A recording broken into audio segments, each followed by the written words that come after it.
This is the class 12 of the English series, and in this class we'll see the sentence.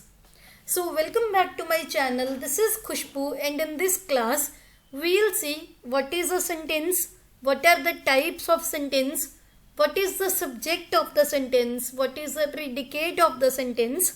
So tenses से पहले आपको sentence के बारे में पता होना चाहिए. इस वीडियो में आप सेंटेंस की कंप्लीट डिटेल देखोगे. Let's begin. सबसे पहले तो how we define a sentence. आप सेंटेंस को कैसे डिफाइन करते हो, सेंटेंस की डेफिनेशन क्या है. जब भी हम बोलते हैं या लिखते हैं, हम वर्ड्स का यूज करते हैं, हम शब्दों का प्रयोग करते हैं. जब भी आपने वर्ड्स के ग्रुप को यूज किया एक कंप्लीट सेंस बनाने के लिए, उसको हम सेंटेंस बोलते हैं. For example, Jack sat in the corner of the room. अब जो ये वर्ड्स हैं जैसे Jack, sat, in, the, corner of, room etcetera, ये वर्ड्स हैं. अब आपने इनको एक ग्रुप में यूज किया कंप्लीट सेंस बनाने के लिए, तो ये सेंटेंस बन गया. अब इसमें कुछ नाउन है, कुछ एडजेक्टिव है, कुछ प्रेपोजिशन है, कुछ आर्टिकल है. इनको भी हमने डिटेल में देखा था कि क्या नाउन क्या होता है, इसकी क्या टाइप्स हैं, क्या प्रेपोजिशन होती है, क्या आर्टिकल होते हैं, कैसे और कहाँ इनको यूज़ करना है. आई होप आपने देख ही लिया होगा वो. अगर आपने नहीं देखा तो चैनल पे कंप्लीट प्लेलिस्ट पड़ी है इंग्लिश सीरीज़ की, आप वहाँ पर जाकर देख भी सकते हैं, और उस प्लेलिस्ट का मैं लिंक आपको डिस्क्रिप्शन में भी दे दूंगी. So now will see what is the type of sentence. जो सेंटेंस होते हैं उनकी बेसिकली 3 टाइप्स होती हैं. The first one is declarative और assertive sentence. The second one is interrogative sentence. The third one is exclamatory sentence. Now will see individually कि ये है क्या. सबसे पहले तो a sentence that makes a statement और असर्शन इज कॉल्ड डिक्लेरेटिव और असर्टिव सेंटेंस. जो भी कुछ स्टेटमेंट्स या फिर असर्शन बनाते हैं उनको आप डिक्लेरेटिव या फिर असर्टिव सेंटेंस बोलते हो. For example, Humpty Dumpty sat on the wall. अब ये क्या है, एक सिंपल स्टेटमेंट है. अब अगर आपने किसी सेंटेंस में क्वेश्चन पूछा तो आप उसको बोलते हो interrogative sentence. For example, what is your name, where do you live etcetera. A sentence that ask question is called an interrogative sentence. The next type is exclamatory sentence. The sentence that expresses strong feeling, उसको आप बोलते हो exclamatory sentence. जिन sentence के through आप strong feeling को express करते हो. For example, what a shame, how cold the night is. अब यहाँ पे आपने कुछ फीलिंग को एक्सप्रेस किया. और एक्सक्लेमेटरी सेंटेंस की एक और निशानी होती है कि आप इस सेंटेंस के एंड में साइन ऑफ एक्सक्लेमेशन यूज करते हो. जैसे आपने इंटेरोगेटिव में sign of question mark use किया, तो एक्सक्लेमेटरी में आप साइन ऑफ एक्सक्लेमेशन यूज करते हो. द नेक्स्ट वन इज, कुछ सेंटेंस ऐसे होते हैं जिनके थ्रू आप कुछ कमांड देते हो किसी को या रिक्वेस्ट करते हो. जैसे please sit down, be quiet, open the door, close the window etcetera. Now we'll see what is a subject of the sentence and what is a predicate of the sentence. जब भी आप sentence लिखते हो या sentence बनाते हो, हम 2 part होते हैं उनके. तो हम 2 चीज़ें उसमें देखते हैं.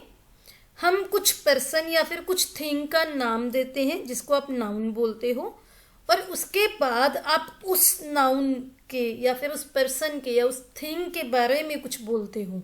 उसको आप सेकंड पार्ट बोलोगे उस सेंटेंस का. फर्स्ट पार्ट है हम किसी का नाम दे रहे हैं, जैसे किसी पर्सन का या किसी थिंग का, और सेकंड पार्ट हम उस पर्सन या थिंग के बारे में बात कर रहे हैं. जो नाम होता है किसी पर्सन का या फिर किसी थिंग का, उसको आप बोलते हो सब्जेक्ट और जो सेंटेंस का पार्ट होता है जो उस सब्जेक्ट के बारे में कुछ आपको बता रहा है उसको आप बोलते हो प्रेडिकेट। इसको एक एग्जाम्पल से समझते हैं, आपकी जो अंडरस्टैंडिंग है थोड़ी बेटर होगी उससे। For example, Ram is an obedient student. अब इसमें राम क्या है, किसी पर्सन का नाम है, तो वो क्या होगा, सब्जेक्ट ऑफ द सेंटेंस। अब जो ओबीडियंट स्टूडेंट है वो राम के बारे में आपको कुछ बता रहा है कि वो कैसा स्टूडेंट है या फिर राम कौन है, तो वो प्रेडिकेट है। तो राम क्या हुआ इस सेंटेंस में, सब्जेक्ट, एंड ओबीडियंट स्टूडेंट क्या हुआ, प्रेडिकेट। आई होप आपको सब्जेक्ट और प्रेडिकेट का मीनिंग समझ आया होगा और इसको कैसे क्लासिफाई करते हैं, क्या इनमें डिफरेंस होता है, आपको पता चल गया होगा। अब हम बात करते हैं प्लेसमेंट की, कि जो सब्जेक्ट होता है वो कहाँ होता है सेंटेंस में और जो प्रेडिकेट होता है वो कहाँ होता है।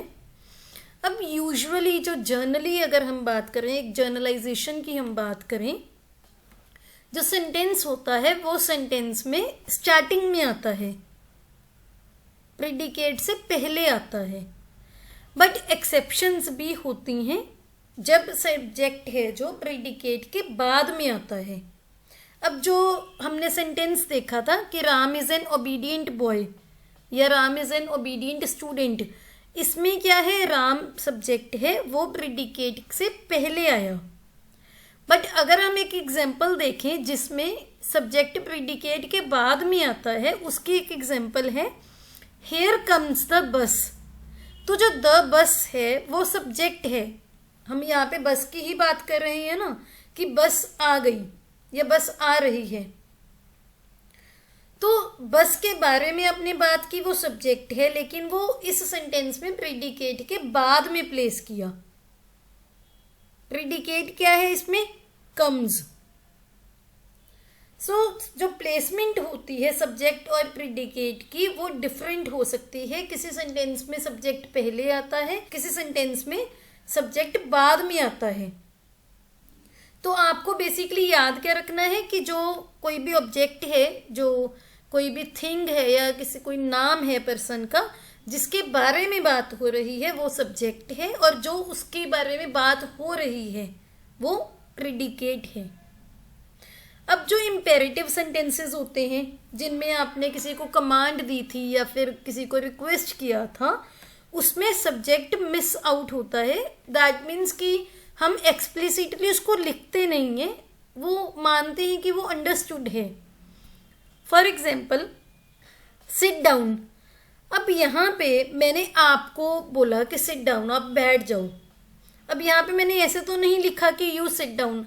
अब माना जाता है कि जो यहाँ पे यू है दैट इज अंडरस्टूड, तो आप इसको एक्सप्लिसिटली लिखोगे नहीं, इसको आप सिंपली लिखोगे सिट डाउन या फिर थैंक यू। अब मैंने आपका धन्यवाद किया किसने, मैंने, तो जो आई है दैट इज अंडरस्टूड, आप उसको एक्सप्लिसिटली लिखोगे नहीं। तो जो इम्पेरेटिव सेंटेंसेस होते हैं उसमें सब्जेक्ट लेफ्ट आउट होता है, सब्जेक्ट आप एक्सप्लिसिटली नहीं लिखते हो। ये कुछ पॉइंट्स हैं, आपको पता होना चाहिए। अगर आपको सेंटेंस के बारे में पता है, सेंटेंस के सब्जेक्ट के बारे में, सेंटेंस के प्रेडिकेट के बारे में पता है, तो आप टेंसेस को इजीली समझ लोगे, टेंसेस में आपको डिफ़िकल्टी नहीं आएगी। सो नेक्स्ट क्लास में हम टेंसेस देखेंगे। आई होप आपको सेंटेंस के बारे में हर चीज़ क्लियर हो गई होगी। If you like this video, please hit the like button and subscribe to my channel. See you in the next video.